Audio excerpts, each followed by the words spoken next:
Perkenalkan, nama lengkap saya Francisco Titus Lobi Paula Sartukan, mahasiswa Universitas Nusa Cendana, Fakultas Ilmu Sosial Ilmu Politik, jurusan Sosiologi, kelas A, NIM 1703030044, jurusan Sosiologi. Pada buku kali ini akan menjelaskan ada beberapa tentang interaksi dan komunikasi. Baru-baru ini diperdebatkan bahwa ada kebutuhan untuk ilmu komputer dan bidang peneliti terkait untuk menggeser fokus dari tugas pengguna persyaratan aplikasi atau komputasi mereka untuk mengimpul interaksi, kesadaran timbal balik, dan evolusi. Secara keseluruhan ini adalah pergeseran dari masyarakat informasi dengan fokusnya pada informasi, penyimpanan dan pemrosesan data dan interaksi ke masyarakat. Juga bekerja sebagai jaringan koneksi yang berlebihan dan cashless. Interaksi berlebih seperti yang diakui oleh Boden, interaksi benar-benar lem yang membangun organisasi modern, sifat penataan urutan interaksi dan pengaturan waktu nyata seperti pertemuan memiliki konsekuensi besar dan belum diabaikan.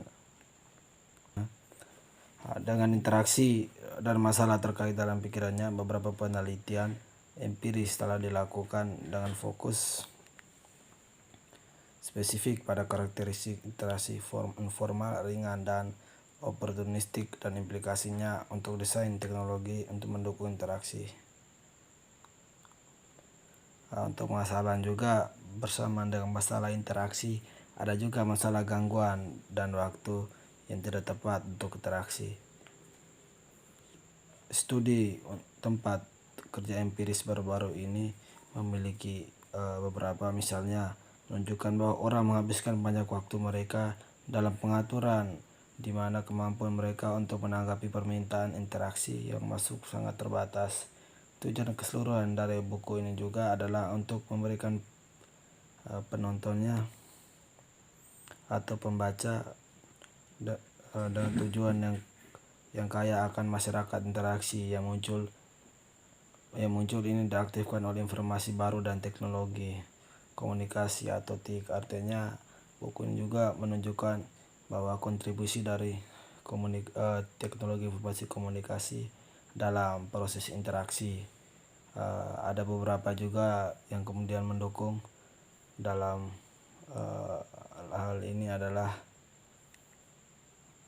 adanya ponsel, PDA, dan aplikasi lainnya dan obrolan.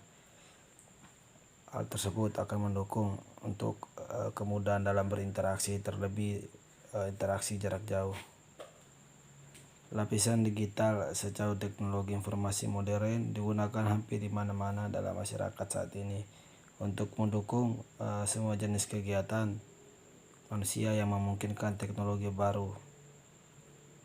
Tidak mungkin tanpa teknologi di era hari ini.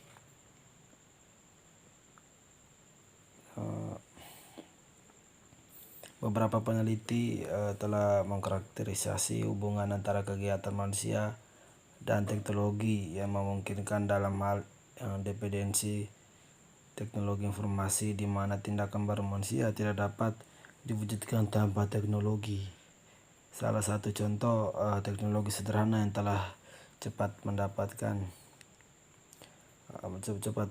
menjadi tersebar luas dan diadopsi secara luas selama seluruh populasi manusia adalah ponsel. Bagaimana manusia menggunakan ponsel untuk menyampaikan aktivitasnya dan juga beberapa ekspresinya lewat ponsel dengan topangan atau bantuan dari aplikasi-aplikasi yang terdukung dalam ponsel tersebut.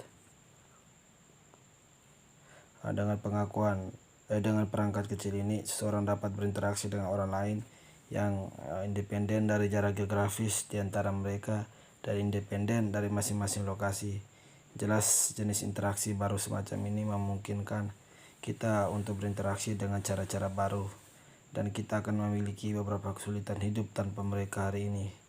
Sebelum bergerak lebih maju, konsep interaksi mungkin perlu beberapa klarifikasi. Beliau ini mencoba mendefinisikan istilah sehubungan dan konsep komunikasi dan kolaborasi. Konsep interaksi dan dukungan interaksi dapat didefinisikan sehubungan dan konsep komunikasi dan kolaborasi.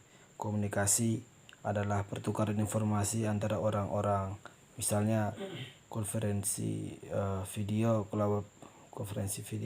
Kolaborasi adalah ketika ada orang atau lebih mengoperasikan objek umum atau artefak, misalnya autorio kooperasi, di mana dokumen bersama adalah objek umum. Dalam kolaborasi, operasi menghasilkan umpan balik ke operator, tetapi juga memberikan makan kepada pekerja sama. Dukungan untuk kolaborasi kadang-kadang dikombinasikan dengan dukungan untuk komunikasi, misalnya sistem penulisan kolaboratif yang dilengkapi dengan fitur obrolan atau komunikasi. Dalam konteks model ini, komunikasi dan kolaborasi dapat disusun sebagai himpunan bagian dari interaksi. Seperti yang disarankan, kita dapat menggunakan teknologi untuk membingkai dukungan teknologi untuk interaksi. Teknologi komunikasi dan kolaborasi interaksi sekuler merupakan komponen utama dari masyarakat. Dengan demikian dapat didefinisikan sebagai komunikasi dan kolaborasi di sekitar objek bersama dalam konteks penggunaan seluler, misalnya berbicara dengan seseorang melalui ponsel saat berjalan di atas kapal. Dari beberapa penjelasan saya dapat melihat bahwa pentingnya atau kontribusi besar dari teknologi informasi komunikasi dalam mendukung setiap aktivitas manusia, dalam hal ini aktivitas politik, ekonomi, organisasi, budaya, militer, sosial, dan juga lain sebagainya.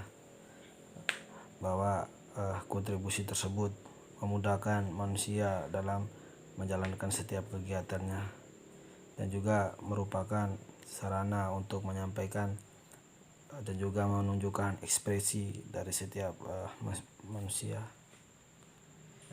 Teknologi interaksi sebagai label umum untuk apa yang dilakukan teknologi ini bagi tingkatan sosial. Menjadi sosial adalah sesuatu yang sangat mendasar bagi kita sebagai manusia, dan oleh karena itu cukup mudah untuk memahami mengapa teknologi dan perangkat baru ini untuk mendukung komunikasi manusia telah dengan cepat diadopsi secara luas. Kadang-kadang mengklaim bahwa bayi yang dicintai memiliki banyak nama. Itu juga berlaku untuk teknologi baru yang telah umumnya dilabeli sebagai teknologi informasi dan komunikasi, teknologi milik sosial, teknologi kesadaran, software, dan dukungan komunitas virtual. Teknologi ini muncul saat dimana dan digunakan oleh populasi luas, mulai dari orang dewasa hingga remaja hingga anak-anak. Salah satu aspek penting dari jenis baru ini digunakan adalah perbedaan dalam tujuan teknologi informasi dan edukasi. Untuk mendukung berbagai macam kegiatan seorang ahli mendukung perhitungan canggih. Perbedaan lain adalah penggunaan patterns. Di sini menjadi jelas bahwa jika peran teknologi telah berubah dari berada di garis depan, berarti kan kita sampai sekarang menjadi teknologi yang lebih luas yang memungkinkan kita untuk melakukan hal-hal baru tanpa mengarahkan perhatian kita pada teknologi. Beberapa banyak orang yang berpikir tentang bagaimana ponsel beroperasi saat mereka melakukan percakapan telepon. Ada beberapa faktor yang sama memungkinkan masyarakat interaksi, termasuk tidak hanya perangkat teknis baru seperti PG, ponsel dan lain sebagainya. Pola penggunaan baru dan perilaku baru muncul karena adopsi teknologi ini. Dari